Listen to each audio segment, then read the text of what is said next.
আসসালামু আলাইকুম, আমি মাসুম বিল্লাহ। সবাইকে শুভেচ্ছা জানাচ্ছি। আজকে আমরা খুবই গুরুত্বপূর্ণ একটি বিষয় নিয়ে কথা বলবো, সেটি হচ্ছে সিভি। আমরা সবাই জানি চাকরি পাওয়ার ক্ষেত্রে সিভি কতটা গুরুত্বপূর্ণ, কিন্তু আমরা সাধারণত যেই সিভিগুলো আমরা দেখি সেই সিভিগুলো আমাদের হচ্ছে কাগজের প্রিন্ট। তো সেখানে আমরা অনেক কিছুই আমাদের প্রজেক্ট সম্পর্কে আমাদের অনেক কিছুই আমরা বর্ণনা করতে পারি না। কিন্তু সিভিটি যদি আমাদের ডিজিটাল হয় তাহলে কেমন হয়, অর্থাৎ আমরা কি প্রজেক্ট করেছি, আমরা কি কাজ করছি সেগুলোর একটা বিস্তারিত বর্ণনা সহ আমরা এরকম একটি সিভি বানাবো। তো আজকে আমরা কিভাবে এইচটিএমএল এবং সিএসএস এর সাহায্যে আপনি সেই রকম একটি সিভি তৈরি করতে পারেন এবং আপনার প্রয়োজন অনুযায়ী আপনি বিভিন্ন মানুষের কাছে আপনি সেই সিভিটি পাঠাতে পারেন সেটি দেখব। আমাদের এইচটিএমএল এর সাহায্যে এরকম সিভিকে কিভাবে ডিজাইন করতে পারি সেটি আমরা দেখব। তো চলুন আমরা শুরু করি।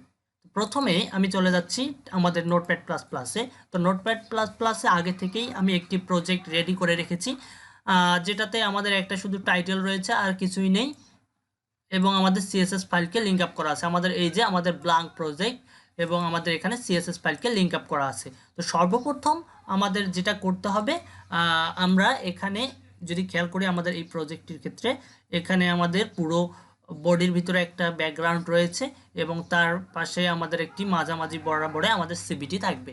এবং সেখানে আমাদের প্রথম এরিয়ার মধ্যে যদি আমরা খেয়াল করি আমাদের একটা ব্যাকগ্রাউন্ড রয়েছে এবং দুইটি আমাদের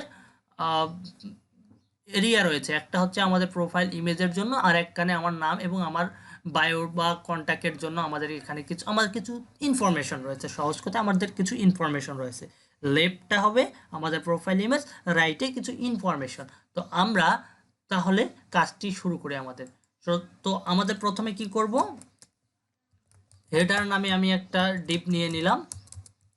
এর ভিতরে আমি যদি খেয়াল করি তো আমাদের পুরো আমাদের পুরো এরিয়াতে মাঝামাঝি পর্যায়ে রয়েছে। তো এটার জন্য আমি কমন একটা ডিপ নেব যেটা সবসময় আমাদের সেন্টার বরাবরে থাকবে। তো সেটার জন্য আমি কন্টেইনার নামে একটি ডিপ নিয়ে নিলাম। আর কন্টেইনার ডিপের আমাদের যে নির্দিষ্ট হাইট ওয়েট থাকবে, তো কন্টেইনারের হবে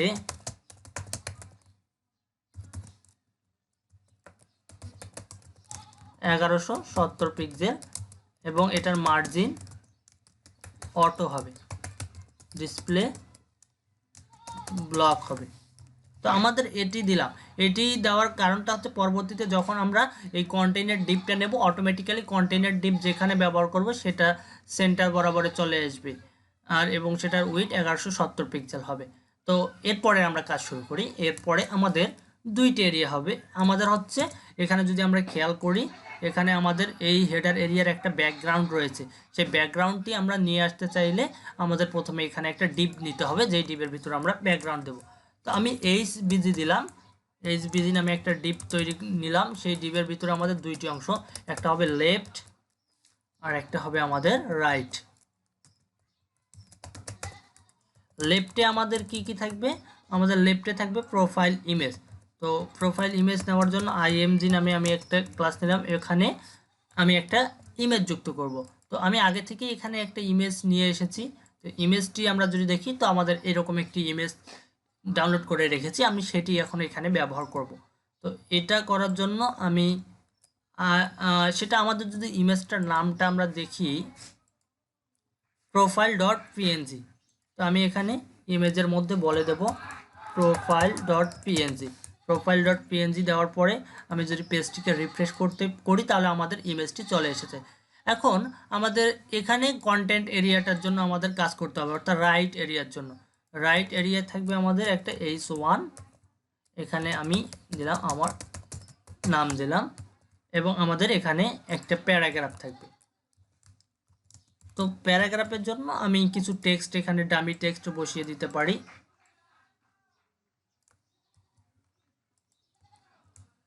নিলাম। আমি আরও একটা প্যারাগ্রাফ যদি নিতে চাই এখানে আর একটা প্যারাগ্রাফ আমরা ব্যবহার করতে পারি এবং এখানে আমি টেক্সটগুলো বসিয়ে দিলাম। এখন যদি আমি পেজটিকে রিফ্রেশ করি তাহলে আমাদের এরকম দেখাচ্ছে, কিন্তু আমরা এরকম চাচ্ছি না। আমরা চাচ্ছি লেফটে আমাদের ইমেজ, রাইটে আমাদের হচ্ছে কন্টেন্ট থাকবে। তো সেটার জন্য আমাদের আরও কিছু সিএসএস এ এখন কাজ করতে হবে। তো সিএসএস এ এসে আমাদের প্রত্যেকটা এলিমেন্টের জন্য আমাদের ডিফল্ট কিছু মার্জিন প্যাডিং নেই, সেটাকে আমরা 0 করে দেব, মার্জিন 0 এবং প্যাডিং আমরা 0 করে দেব। এবং বডিতে আমরা একটা ব্যাকগ্রাউন্ড দেব। বডির যে ব্যাকগ্রাউন্ডটা দেব সেটা হচ্ছে আমাদের এই ব্যাকগ্রাউন্ডটা। তো আমরা এই ব্যাকগ্রাউন্ডটাকে কপি করার জন্য পিক্সির সাহায্যে কপি করব। পিক্সি হচ্ছে একটি কালার পিকার টুলস। তো আমি কন্ট্রোল অল্টার সি দিয়ে আমি কালারটি কপি করে নিলাম। কালারটি কপি করার পর আমি এখানে এসে ব্যাকগ্রাউন্ডে কালারটি দিয়ে দেব। আমি কালারটি এখানে দিয়ে দিলাম। এখন যদি আমরা পেজটিকে রিফ্রেশ করি আমরা দেখতে পাচ্ছি বডিতে আমাদের একটা ব্যাকগ্রাউন্ড চলে এসেছে। এখন আমাদের বাকি কাজগুলো করতে হবে। তো বাকি কাজগুলো করার জন্য আমরা লেফটটাকে আমরা লেফটে রাখবো এবং রাইটটাকে রাইটে রাখবো। তো আমরা যেটা করব এখানে লেফট ডিপ ক্লাসকে নিলাম। লেফট ক্লাসকে বলবো এটার উইডথ হবে 20% এবং এটার প্লট হবে, এটা হচ্ছে আমাদের লেফটে থাকবে। তারপরে হবে আমাদের রাইটের উইডথ হবে আমাদের 75% এবং মার্জিন আমরা কি করব লেফট, আমরা মার্জিন লেফটে দেব 5%। আমাদের এখানে 75% হবে এবং এটাকে আমরা বলবো প্লট রাইট। তো আমরা যদি এখন এখানে এসে পেজটিকে রিফ্রেশ করি তাহলে আমরা দেখতে পাচ্ছি লেফটে এবং রাইটে এটা ঠিকঠাকভাবে কাজ করছে। তো আমাদের এটার একটা ব্যাকগ্রাউন্ড দেওয়া দরকার। তো আমরা এই ব্যাকগ্রাউন্ডটি আমাদের হেডার এরিয়ার ভিতর দেব। আমরা এটাকে ব্যাকগ্রাউন্ড নেওয়ার জন্য যেটা করব আমাদের এইচবিজি যেটা আছে এইচবিজির ভিতরে আমরা যদি এখানে একটা ব্যাকগ্রাউন্ড দেই, ব্যাকগ্রাউন্ড আমরা এখানে দিলাম, দিলে কিন্তু আমাদের কাজ করবে না। কেন কাজ করবে না? কারণ আমরা যখন কোথাও প্লট ব্যবহার করি তখন সেটাতে কোনো ব্যাকগ্রাউন্ড কাজ করে না। তো ব্যাকগ্রাউন্ড পাওয়ার জন্য আমরা যেটা করব আমাদের ডিসপ্লেকে আমরা ব্লক করে দেব। ডিসপ্লে ব্লক করলে আমাদের এখন দেখব আমাদের ডিসপ্লে ব্লক এবং ওভারফ্লো হিডেন করব। ডিসপ্লে ব্লক এবং ওভারফ্লো হিডেন করার পরে আমি যদি এখানে এসে রিফ্রেশ করি এখন দেখতে পারবো আমাদের ব্যাকগ্রাউন্ডটি ঠিকঠাকভাবে চলে এসেছে। এখন আমাদের বাকি কাজগুলো এখানে করতে হবে। তো বাকি কাজগুলো করার জন্য আমরা যদি আমাদের যেখান থেকে আমরা করতেছি সেটার দিকে আমরা যদি লক্ষ্য করি আমাদের সিবিটা এটা হচ্ছে আমাদের সার্কেল আকারে আছে আর এটা আমাদের স্কোয়ার আকারে আছে। তো আমরা এটাকে যদি ঠিক করতে চাই এটা করার জন্য আমরা যেটা করব আমাদের লেফট এরিয়ার ভিতরে যে আইএমজিটি রয়েছে তার আমাদের বর্ডার রেডিয়াস 50%, অর্থাৎ আমরা বর্ডার রেডিয়াস ব্যবহার করে কোনো কিছুকে আমরা সার্কেল করতে পারি। তো আমাদের বর্ডার রেডিয়াস দেওয়ার ফলে এটা আমাদের গোল হয়েছে এবং আমরা বলতে পারি এই ইমেজের উইডথ হবে 100%।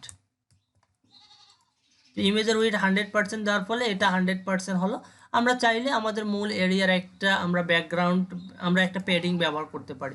তো আমাদের এইচবিজি যেখানে রয়েছে সেটাকে আমরা একটা প্যাডিং ব্যবহার করতে পারি। প্যাডিং দিলাম 20 পিক্সেল। তো 20 পিক্সেল প্যাডিং দেওয়ার ফলে আমরা দেখি কি হয়। 20 পিক্সেল প্যাডিং দেওয়ার ফলে আমাদের এটা চারদিক দিয়ে 20 পিক্সেল একটা জায়গা নিল। তো আমরা প্যাডিংটা আরও একটু বাড়িয়ে দিতে পারি। আমরা 15 পিক্সেল নিলাম, নেওয়ার পরে এখানে যদি রিফ্রেশ করি তাহলে আমাদের এটা দেখতে পাচ্ছি ঠিকঠাকভাবে আমাদের কাজ করছে। এখন বাকি কাজগুলো আমাদের এখানে করতে হবে। তো বাকি কাজ করার জন্য আমরা চাইলে এটার একটা বর্ডার দিতে পারি। তো বর্ডার দেওয়ার জন্য আমি ইমেজের এখানে এসে লিখব বর্ডার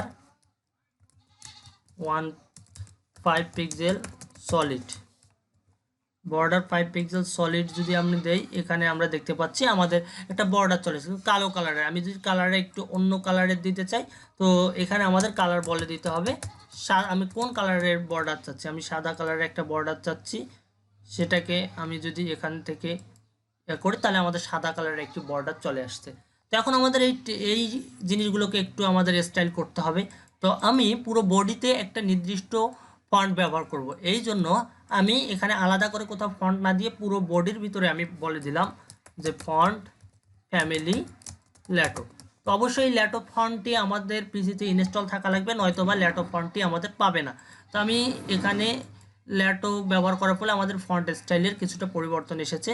আমি এখন এটার কালারগুলোর পরিবর্তন করব। তো আমরা পুরো সবগুলোর কালারই যেহেতু সাদা রাখতেছি এই জন্য আমি প্যারেন্ট ডিপ, অর্থাৎ আমাদের প্যারেন্ট ডিপ কোনটা রাইট হচ্ছে প্যারেন্ট ডিপ, তার আন্ডারে আমাদের ওয়ান এবং পি রয়েছে, এটার আমরা কালারটাকে বলে দেব সাদা।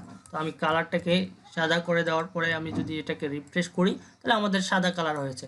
এখন আমাদের আরও কিছু ফরম্যাটিং করতে হবে, এটার নিচে আমাদের একটা স্পেস দিতে হবে, আমাদের এই গ্যাপ তৈরি করতে হবে। তো আমরা যেটা চাচ্ছি যে আমাদের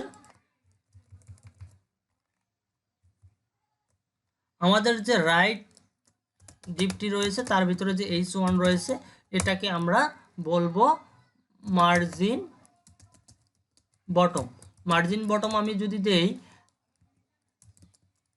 15 পিক্সেল, আমাদের মার্জিন বটম 15 পিক্সেল দিলে আমাদের কি হয় আমরা দেখতে পারবো এখানে আমাদের একটা গ্যাপ তৈরি হয়েছে, এবং আমাদের প্যারাগ্রাফ দুইটার মধ্যে আমাদের একটা গ্যাপ তৈরি করতে হবে। এর জন্য আমি যেটা করব, আমাদের রাইটের ভিতরে যে পিটি রয়েছে পি এর আমরা করব বর্ডার, সরি আমরা মার্জিন বটম দেব, মার্জিন বটম 10 পিক্সেল, আমরা 10 পিক্সেলের একটা মার্জিন দিয়ে দিলাম। তো আমরা দেখতে পাচ্ছি আমাদের এটা অনেকটা আমাদের হয়েছে। এখন আমরা চাইলে এটার ফন্ট সাইজ বাড়াতে পারি অথবা আমাদের এখানে অ্যালাইনমেন্টটা আমরা ঠিক করে দিতে পারি। তো আমরা যেটা বলবো প্যারাগ্রাফের টেক্সট অ্যালাইন আমরা জাস্টিফাই করে দেবো, অর্থাৎ আমাদের সমান্তরাল চারদিক থেকে চাচ্ছি আমরা। তো আমরা এখানে যদি জাস্টিফাই ব্যবহার করি এবং পেজটিকে রিফ্রেশ করি আমাদের জাস্টিফাই হয়ে গেছে। তো এভাবে আমরা হেডার সেকশনের কাজটি শেষ করলাম। তো পরবর্তীতে আমরা কিভাবে আমাদের পরবর্তী সেকশনগুলো নিয়ে কাজ করতে হয় সেটি আমরা দেখব। আর অবশ্যই টিউটোরিয়ালটি ভালো লাগলে চ্যানেলটি সাবস্ক্রাইব করবেন। ধন্যবাদ সবাইকে।